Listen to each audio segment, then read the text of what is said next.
Welcome to a yin practice with me, Freddie. Today we're working with the spleen meridian line and its counterpart, the stomach.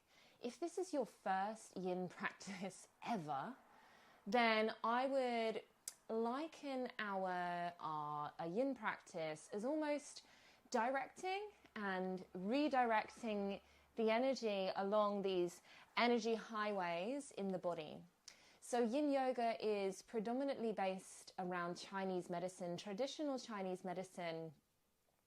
And so certain poses, for instance, can stimulate, block, energize, flood certain pathways. Think of these as our veins that are holding and distributing our blood around the system. The meridians are much like these veins, but instead of our blood being taken around the body, it travels our chi, our energy, throughout the body. So a wonderfully simple practice that has sort of almost these layers, these hidden complexities, and although it's looking pretty simple, we're doing an awful lot energetically. It's also a really fabulous practice that is complementary and accommodates maybe if you are very active in running, or perhaps suffer from lower back pain or sciatica if you're seated a lot. So it's really providing our connective tissues with this almost massage, is stimulating the fascia, which holds the body, the tendons, the muscles. Think of it as this sort of candy-like, candy floss-like texture encompassing the body. So everything gets a little bit of manipulation, and you should walk away from this feeling perhaps a little more energized. Our luxury with yin is time. So unlike a vinyasa practice, we have an indulgence of time. And for some of our yin poses, we're holding for 1 minute. It could be anything as long as 5 minutes, 6 minutes. So spleen meridians, so you've got a little bit of context without getting too sort of caught up on knowing all of the information, because there is an awful lot. Our spleen meridian, as you can see here, I'm pointing to this entry point at the spleen, which is on the outer edge of the big toe. It runs upside this inner seam, inner chain of the leg, goes to the right hand side of the body and sort of zigzags here up, and it ends in the armpit. So we're thinking here about lymphatic drainage a little bit as well. If you're feeling perhaps a little bit lethargic, it's a really good point to work with, a bit stuck. And the stomach, its counterpart, its partner in crime, if you like. This point starts under the eyes. It runs up and around the face. It runs down the body and down the fronts of the legs, over the shins, and actually ends in our second toe. So there will be a few poses which are going to sort of really flex the toes, sort of supercharge that energy like a little espresso shot to the system. So let's get on to it. If you have at home something that resembles a bolster, this is my bolster, then this is fabulous, and I'm going to show you as and when to use it. If you don't, then a couple of cushions will suffice. Yeah, it can work really nicely just to support the body. But all of these poses, they can be done actually with no props. So really just working with your body. We're not trying to make our body fit a pose. We allow the pose to fit our body. So moving with that intention today, I'd like to invite you to come into our constructive rest. So for me, I'm going to drape my legs over this bolster to the inner creases of the knees, and I'm just going to bring myself down. Now, you're so more than welcome to have perhaps a throw landed underneath your head. Bring the arms away from the body here. Palms up to sky and just arriving. And if there's no bolster, a couple of bricks just beneath the knees can work nicely. Or if there's any tugging, discomfort in lower back, just showing you now what I would do. A suggestion to plant your feet as wide as the mat, turn your toes slightly in, let the inner thigh bones roll internally so the knees can knock together. So there's this almost hammocking effect to the lower back. And we just settle, we arrive, breath and body, allow the body to feel fully breathed.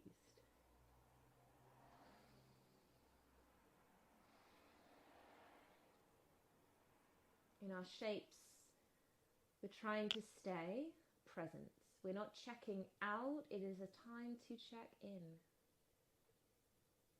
Where is your breath in your body right now? Where has your energy pooled?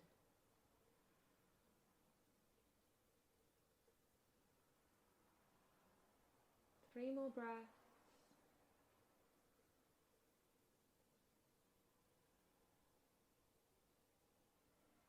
And if the feet are plugged down to the mat, as I have mine now, if you're with me, then maybe the big toes, the second toe, just press with a little more intention into the earth.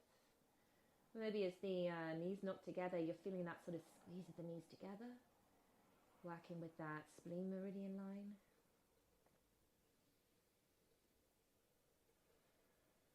Perfect. Now take a breath in through your nose together.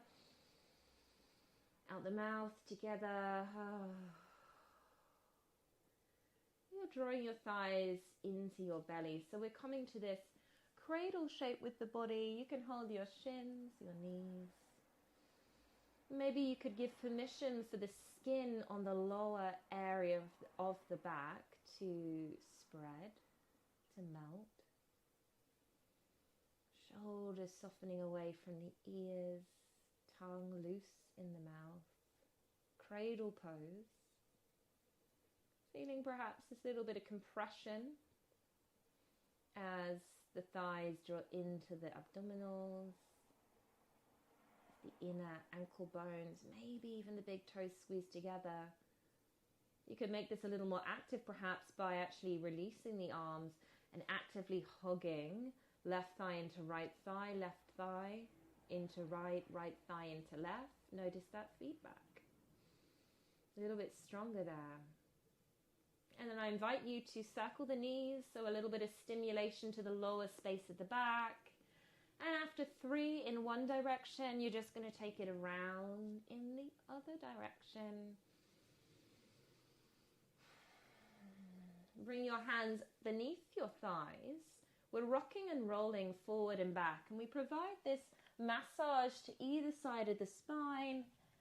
Maybe you build enough momentum to come up to seated. It doesn't have to be. If you feel that it's tender on your spine to rock and roll, you can roll to one side. Bring yourself up to seated. So for this, what I'd like us to do is to come into this melting heart position. I think what is nice is to maybe roll back your mat so that you've got enough padding. If you're on hard surface like I am myself, if you're on carpeted floor, probably not a problem. Maybe you've got a throw and you could pop your throw down. That would give you a nice little bit of wadding, I like to call it.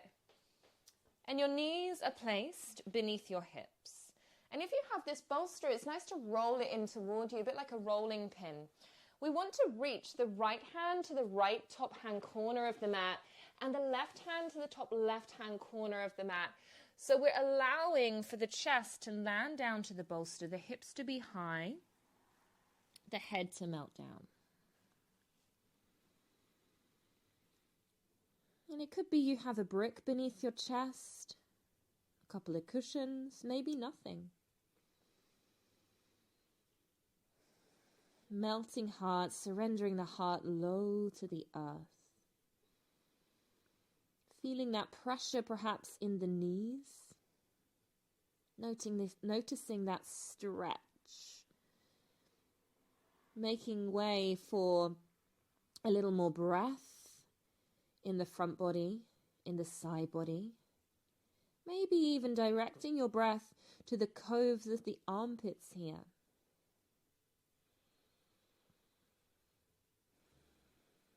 And we're staying for about 3 minutes.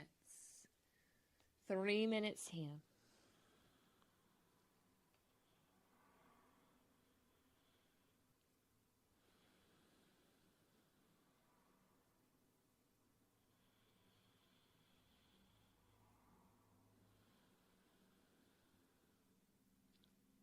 It might be nice to have an internal scan of the body. Think inner landscape.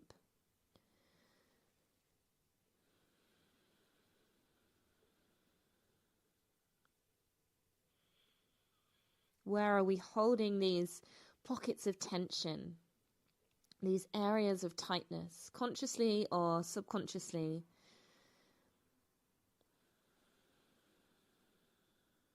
The yin practice is this beautiful antidote, perhaps, for these busy, hectic, helter-skelter lives that most of us lead. It's an invitation to slow down, to be present with your breath, your body, your mind. And that might be fleeting. The mind might be still for a matter of seconds. A wonderful tool is to really connect with the rhythm of breath. So you're watching as you draw the breath in. And you keep the attention maybe at the tip of the nose as you breathe out. Breathing in. Breathing out.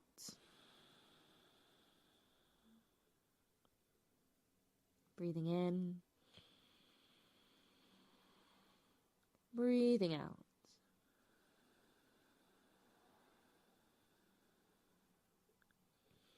Holding here, checking the time for us. Another 40 seconds.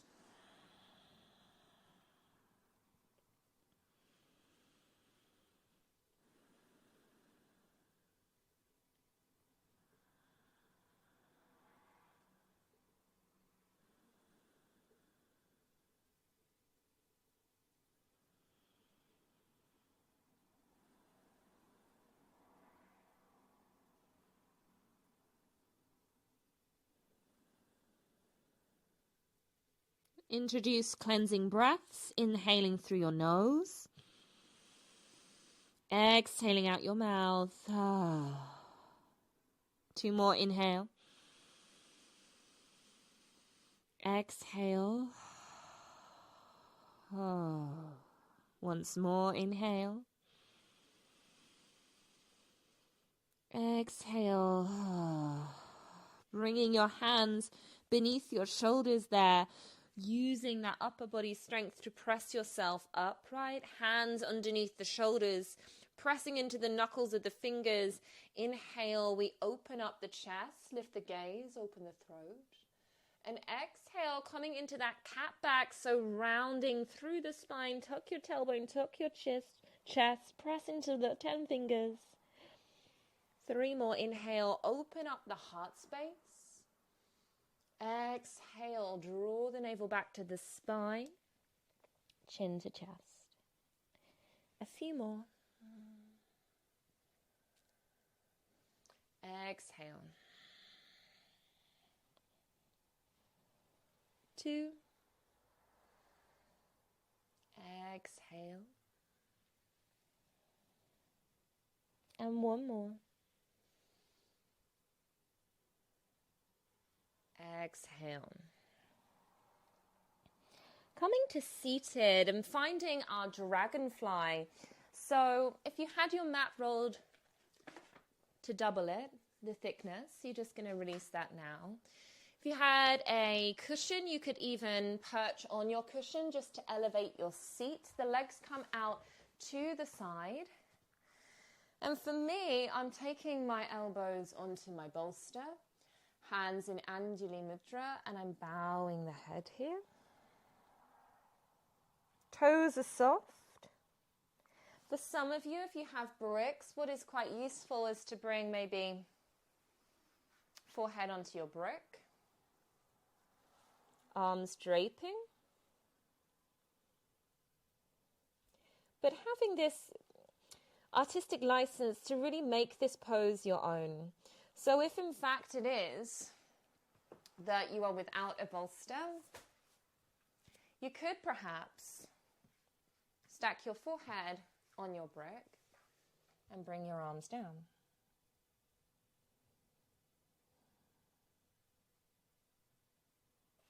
And we stay here for another 3 minutes.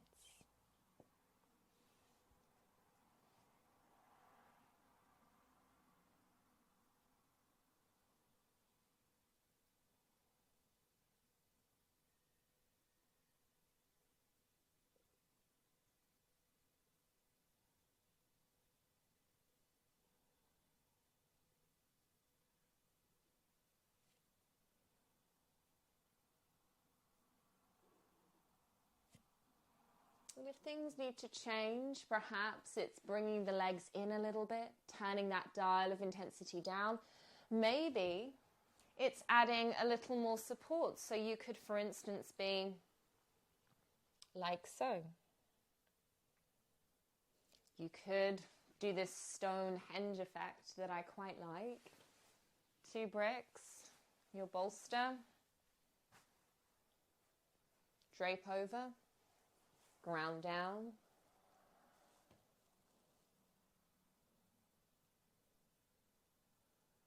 Dragonfly.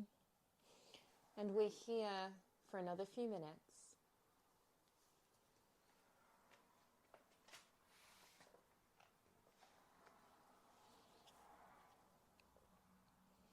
We think about this real power of silence in a noisy world. The power of silence in a noisy world. Carving out this time for ourselves to sit, to be still, to check in.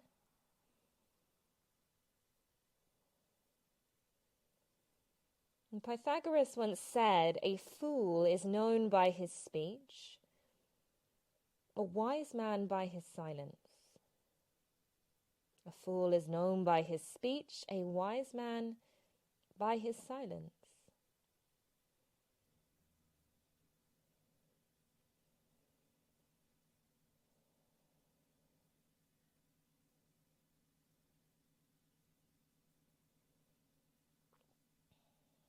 Maybe that dial of intensity is turned up a notch.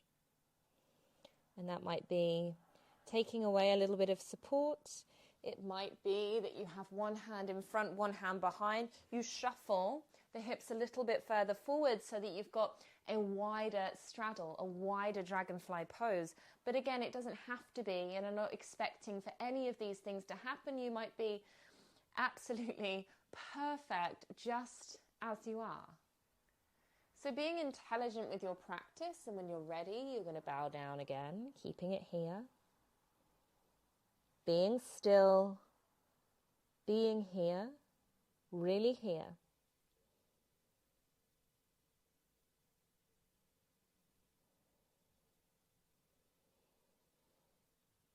Perhaps it's feeling a little spicy to the inseam of the legs.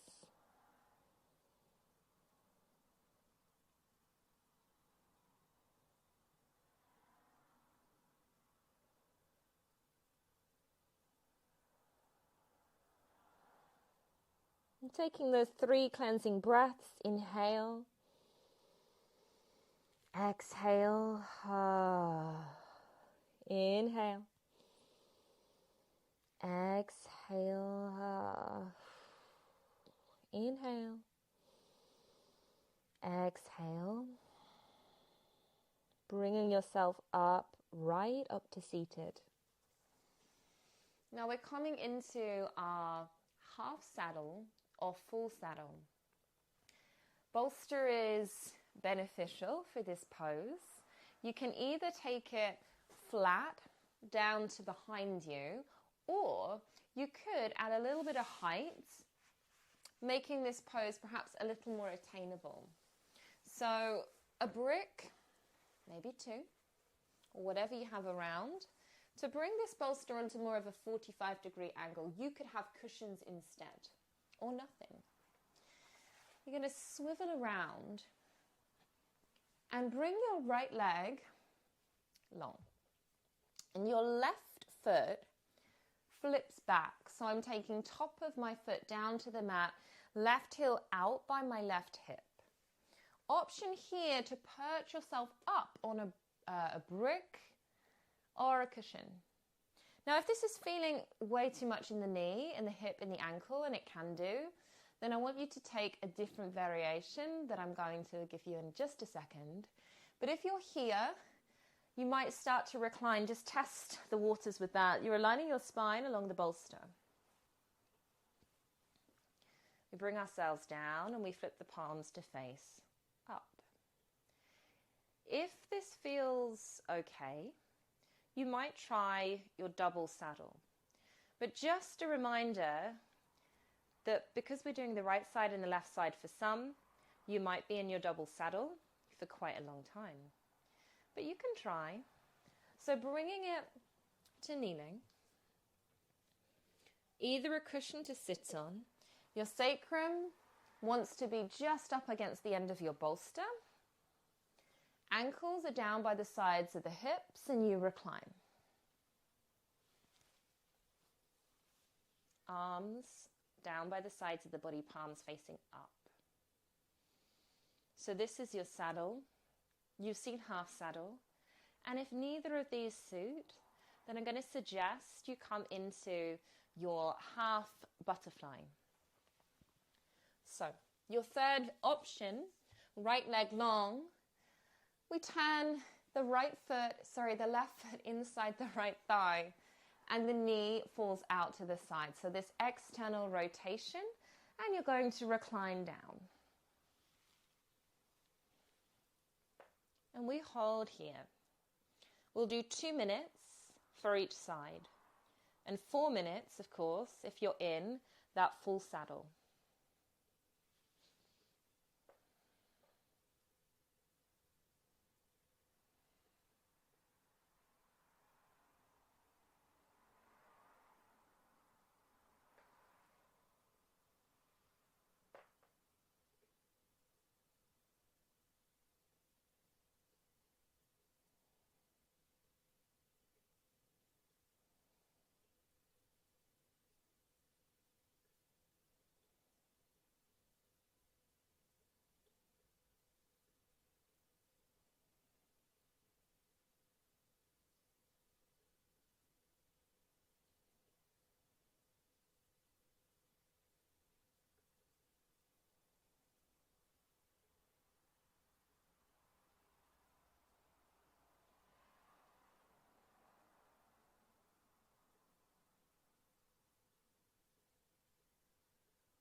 Nearly at that halfway point.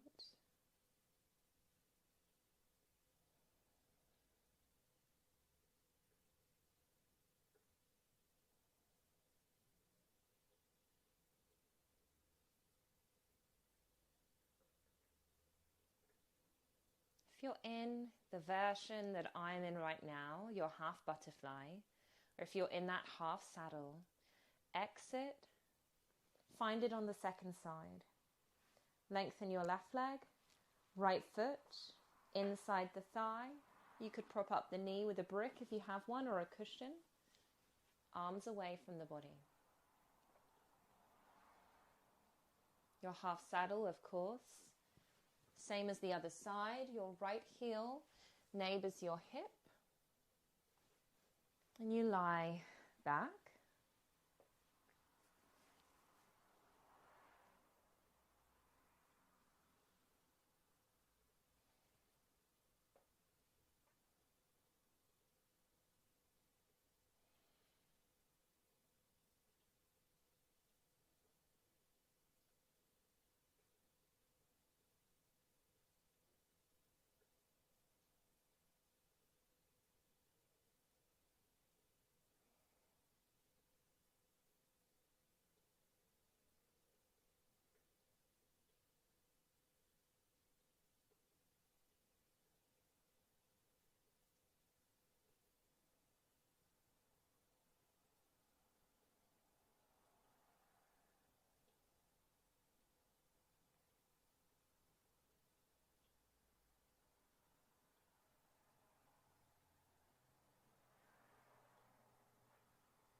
Under 60 seconds now.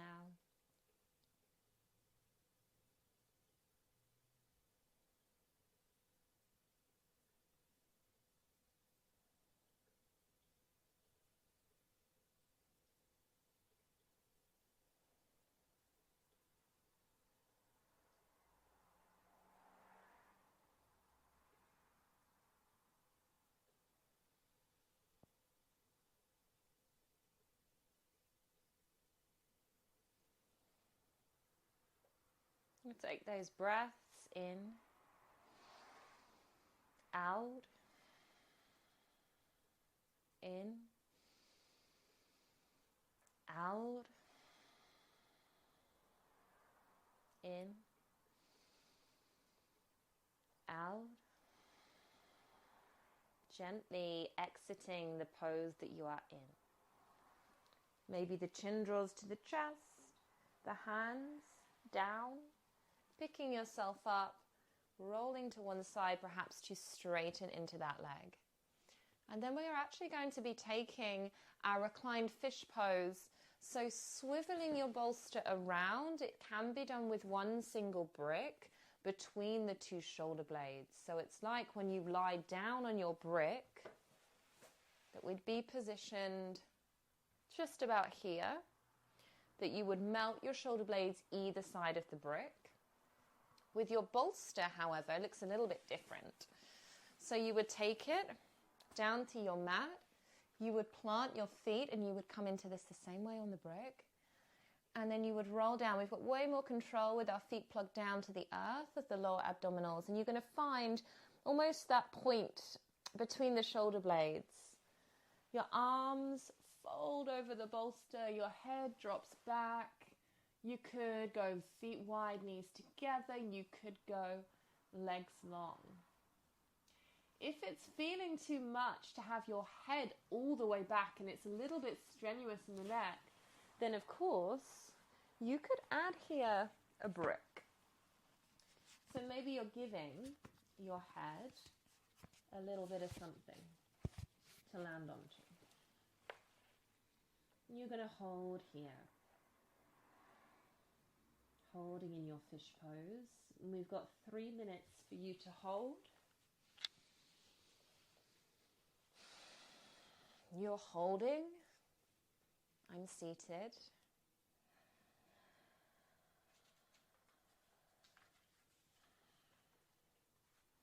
Yin yoga can be this beautiful bridge toward stillness and quietening, which are qualities that are definitely needed amidst these busy, helter-skelter lives of ours. And can you make space to sort of see these inner skies?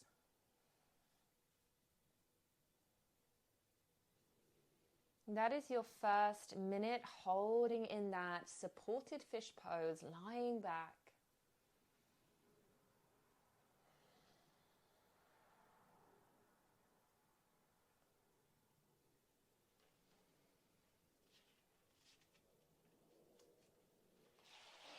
And if it is feeling particularly challenging in any one of these poses, yin isn't all about this restorative practice. In fact, it's a little bit the opposite. We are really working towards an intentional stress in the body with a sustained stretch. So trying to perhaps access that sweet spot. And in yin, we call this the edge. We find that edge, that point where we can definitely feel something, but it's not too much. We're stimulating the fascia, those deep connective tissues, the energy. And here is where the magic happens. Here is where the change occurs. So we linger that fraction longer. We marinate there. We build a type of friction. We build a resilience.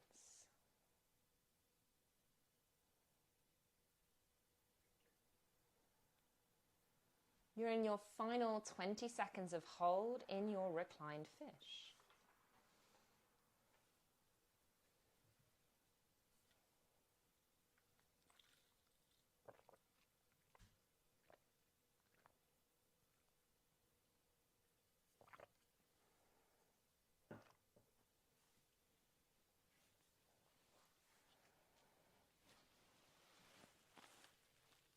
from your fish. Let's take a breath in and take a breath out. Bend your knees if your legs are long, so you can really press into the 10 toes and set them down onto the mat as if you're setting down 10 pebbles in the sand. Draw your chin in toward your chest like you're squeezing a peach, and just allow the elbows to support you upright. It can be slow. Hold onto that attitude of yinness.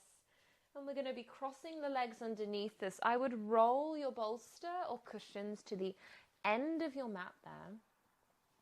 And taking your 2 bricks, or if it's 2 water bottles that you're using as way of support, that's fine. You could even pad out your back knee if you like. I'm going to show you a couple of ways to come into your dragon or bowing dragon. So let's take the left ankle on top of the bolster. This leg is lovely and passive. I'm stepping into this right heel, really rooting down through the heel, spreading through the 5 toes. So remembering this importance when we're working with the spleen and the stomach meridians of these 2 first and second toes. Your proud dragon would be hands either side on your bolsters, letting your hips lean forward. If it feels too intense, an option, if you have a bolster, to actually bring your bolster this side of the knee, and you can wedge the thigh up against the bolster so you sort of feel that you've got something almost stopping you. Yeah, it's going to give you a little more support in the hips perhaps. You could be here. Soft back foot maybe. If you'd like to come into bowing dragon, this right hand brick goes inside the right foot, and you might take your elbows down onto your bricks. You might take them to a lower height. You might just go for 1 brick. Yeah. Elbows to floor, an option as well. And we hold here, and we're going to do this here just for 1 minute. Dragon or bowing dragon.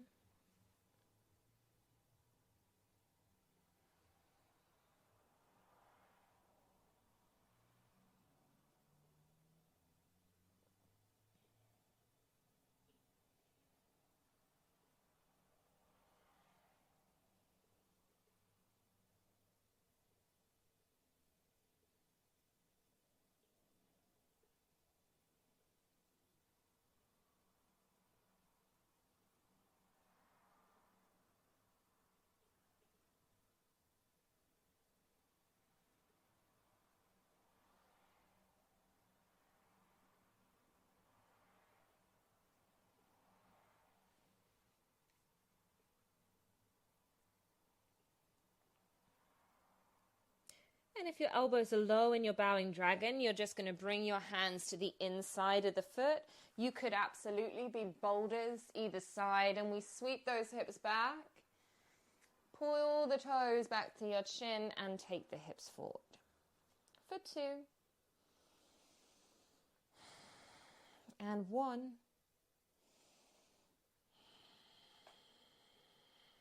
And then switching sides.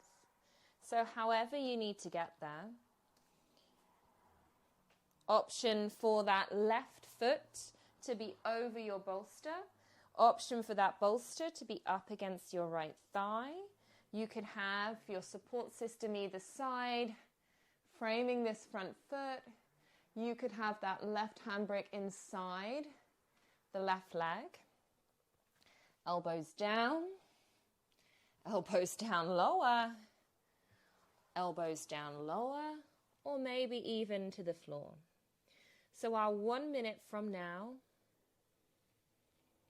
dragon or bowing dragon, and try to give into the shape an extra 1% here.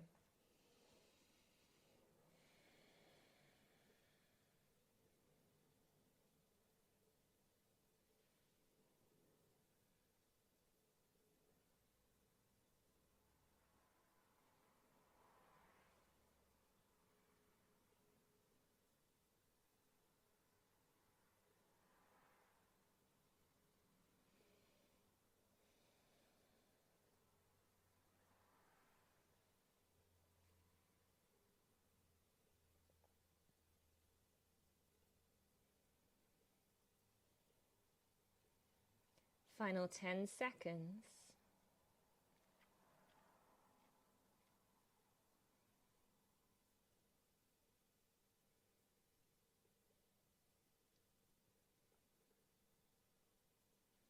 Bringing the hands inside the foot, or hands could be framing the foot.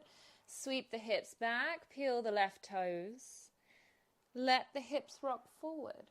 You might be there, you might be hands either side. 2 more. Back and forth, seesaw the hips. And 1 more. And then exiting your pose. Again, however you need to get there is perfect. Take the bolster to one side. We're going to come into our penultimate yin pose, and that is our astronaut, so our yin inversion. It's nice to either use your bolster or your bricks.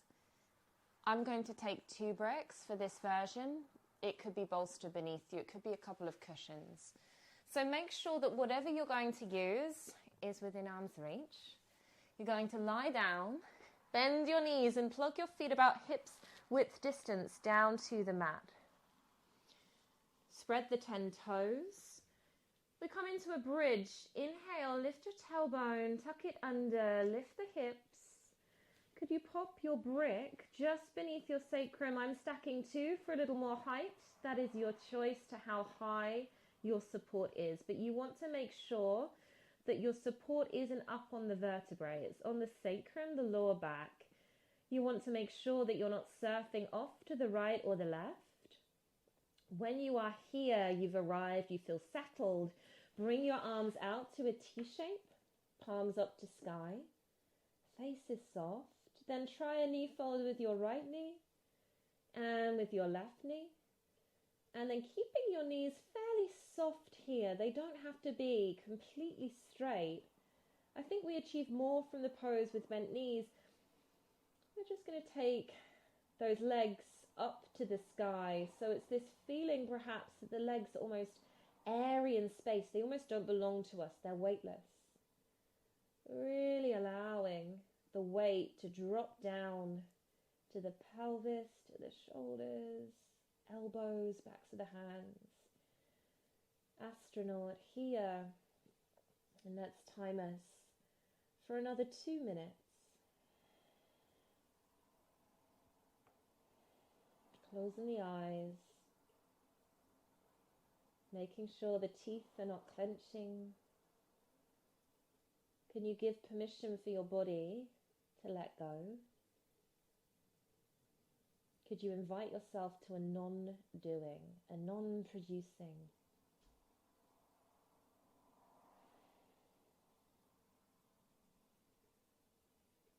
Here we are physically draining that blood from the extremities to these more vital organs held in our torso, in the center of us. You may well experience, say, a tingling or a pins and needles sensation in the toes. That wouldn't be unusual. If it's uncomfortable, so you could always bend the knees here. And when you're ready, bring the legs back up. 1 more minute. Indulging. Focusing on your breath, maybe the tip of the nose. Watch that cool air enter the nose and that heated air exit the nostrils. Just watching that ebb and flow of the breath without anywhere to go or anything to do.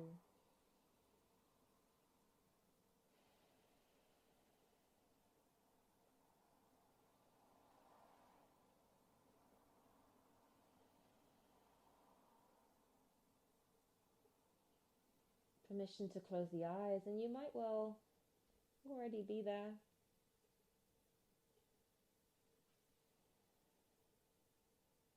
Three breaths, cleansing breath in through the nose. Out the mouth. In the nose. Out the mouth. In the nose.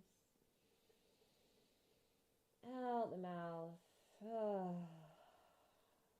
We bend the knees, plant the feet down to the mat, and just allow for the body to acclimatize a little bit.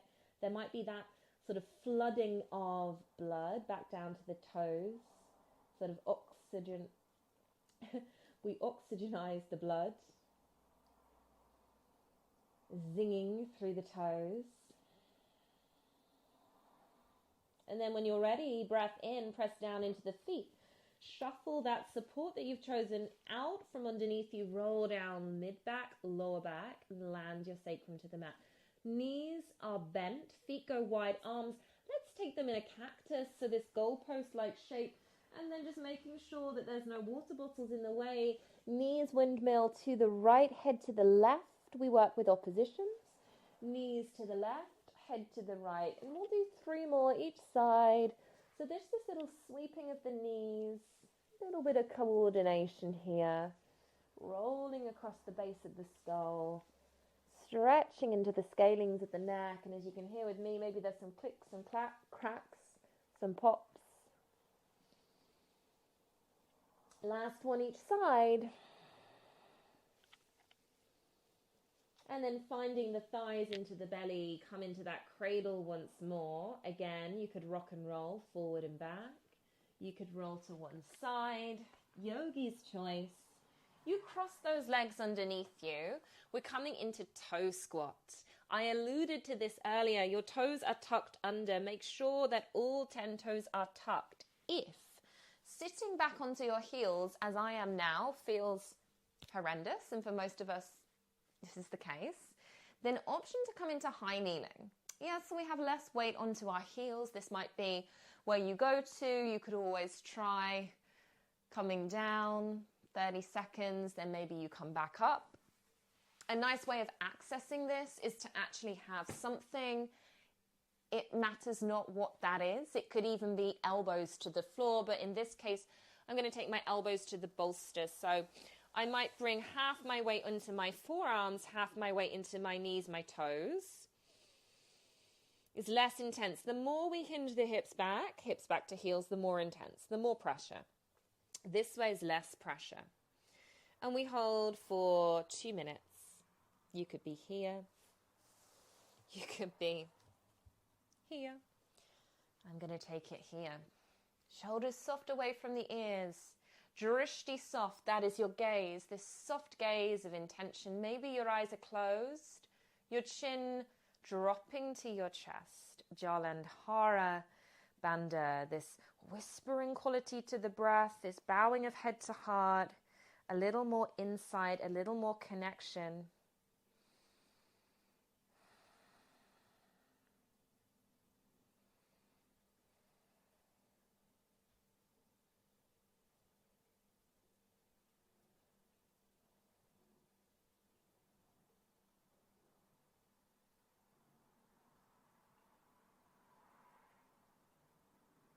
Just noticing that dial of intensity. A nice addition is to maybe perch on a brick. This could be something if the hips are not finding back to the heels. We meet that halfway point. We've got another minute.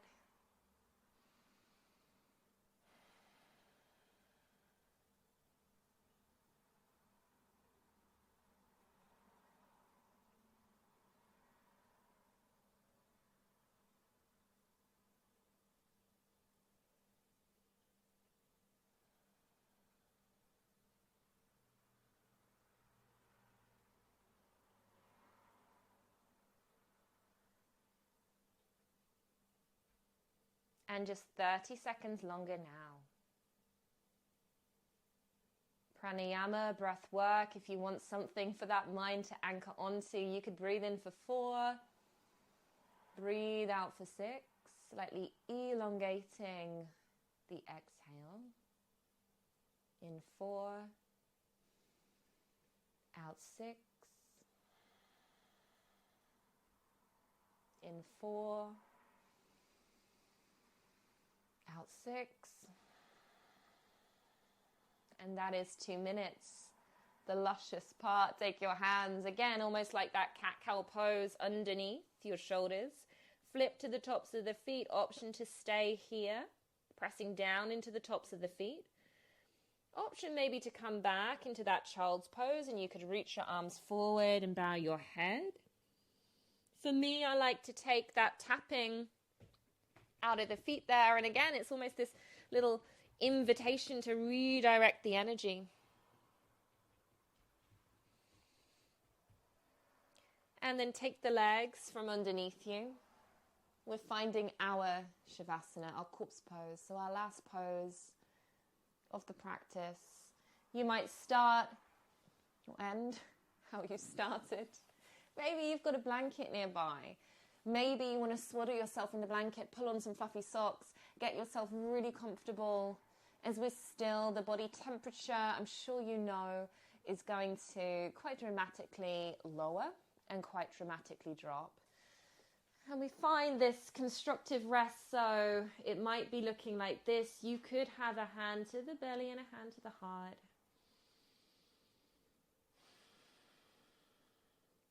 However you land is perfect.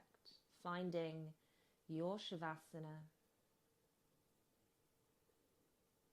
We'll take 4 minutes here. Lying down. Making peace with that shape.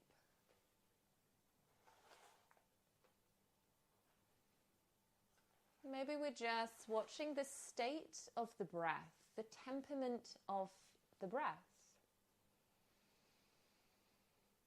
If we look at the state of the breath, we can really know the state of the mind. Where the breath goes, the mind tends to follow. On average, at 16 breaths per minute, we will take 23,000 cycles of breath per day. And the ancient yogis believed that we are gifted with so many breaths per lifetime. So why would we waste another breath? We come into this life on an inhale and we leave on an exhale. So we make every breath count, making every breath count.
Can we be here in this experience of authenticity, letting go of wanting to be better, letting go of wanting to be somewhere else,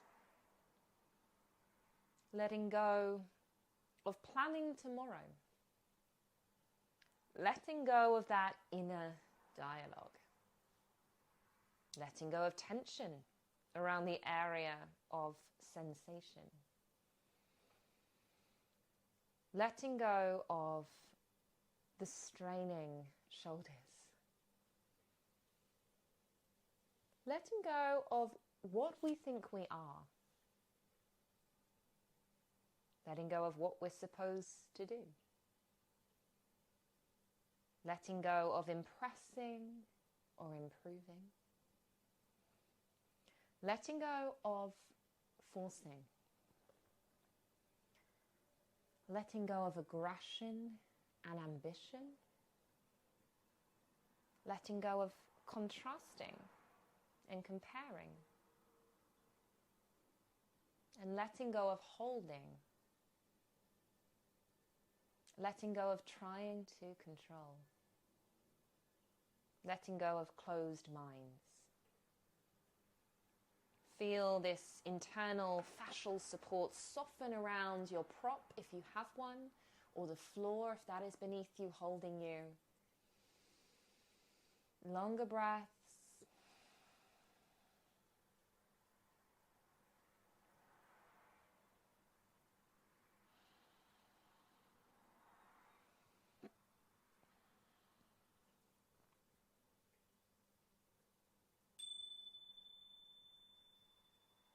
Start to wiggle your toes, your fingers.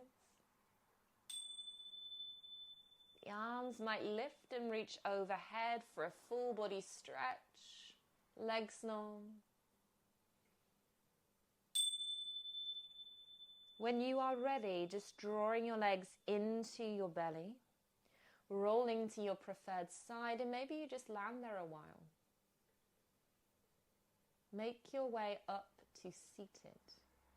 However that looks, cross-legged, perched on a brick, kneeling, straddling your bolster. This is a nice one.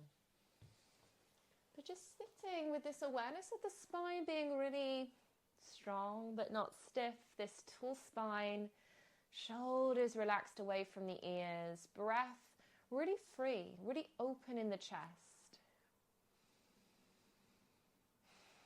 Joining the hands. Thumbs between the brows to third eye, and we're going to bow the head together. And we'll end our practice with one chant of Om. Om.